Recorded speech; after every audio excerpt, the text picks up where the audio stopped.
جب سے میں نے ہوش سنبھالا ہے یہی دیکھتی آ رہی ہوں، جا بجا بکھری ہوئی خون میں نہلائی ہوئی لاشیں ہیں، کوئی لال، کوئی ہری، کوئی سفید چادر یا میرے ہی وطن کے جھنڈے میں لپٹا ہوا ہے، کوئی جوان، کوئی بوڑھا، کوئی بچہ، تو کہیں کوئی نوبیاتا۔ چھتوں پر کھڑی مائیں یاس بھری آنکھوں سے منتظر ہیں کہ ان کے لال جیل سے کب چھوٹ کر واپس آئیں گے۔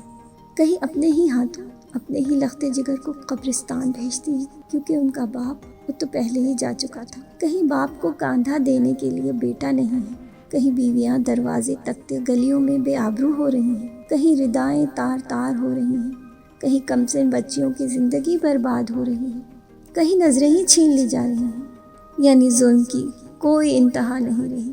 لاکھ بیٹھے کوئی چھپ چھپ کے کمی گاہوں میں، خون خود دیتا ہے جلادوں کے مسکن کا سراغ۔ سازشیں لاکھ اڑھاتی رہیں ظلمت کا نقاب، لے کے ہر بوند نکلتی ہے ہتھیلی پہ چراغ۔ ہم کیا چاہتے آزادی، ہم کیا چاہتے آزادی، یہ نعرہ لگاتے لگاتے ان کی نسلیں گزر گئیں اور ہماری نسلیں بڑی ہو گئیں، لیکن بات وہیں کی وہیں رہ گئی۔ ظلم کی بات ہی کیا، ظلم کی اوقات ہی کیا، ظلم تو بس ظلم ہے آغاز سے انجام تلک۔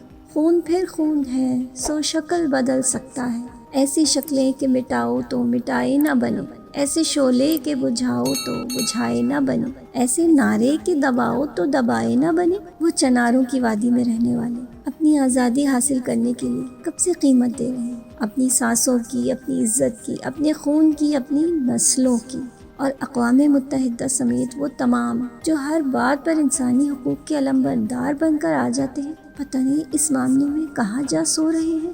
ظلم کی قسمت ناکارہ و رسوا سے کہو، جبر کی حکمت پرکار کے ایما سے کہو، محمل مجلس اقوام کی لیلا سے کہو، خون دیوانہ ہے دامن پہ لپک سکتا ہے، شعلہ تند ہے خرمن پہ لپک سکتا ہے۔ تم نے جس خون کو مقتل میں دبانا چاہا، آج وہ کوچہ و بازار میں آ نکلا ہے، کہیں شعلہ، کہیں نعرہ، کہیں پتھر بن کر۔ خون چلتا ہے تو رکتا نہیں سنگینوں سے، سر اٹھاتا ہے تو دبتا نہیں آئینوں سے۔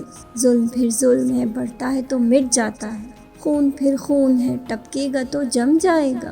کہتے ہیں شہرت کٹ جائے تو انسان مر جاتا ہے، مگر ہم کیسے انسان ہیں کہ ہماری شہرت کب سے کٹتی چلی آ رہی ہے، لیکن ہم آج تک زندہ ہیں۔ ہم اپنے شہداء کے سامنے شرمندہ ہیں، نہ تو ہم اپنے ملک کی شہرت کو ہی بچا پا رہے ہیں اور نہ ہی دین اسلام اور اللہ کے نام پر حاصل کیے گئے اس وطن میں اسلامی نظام ہی نافذ کر پا رہے ہیں۔ اے قائد اعظم، ہم آپ سے بھی شرمندہ ہیں۔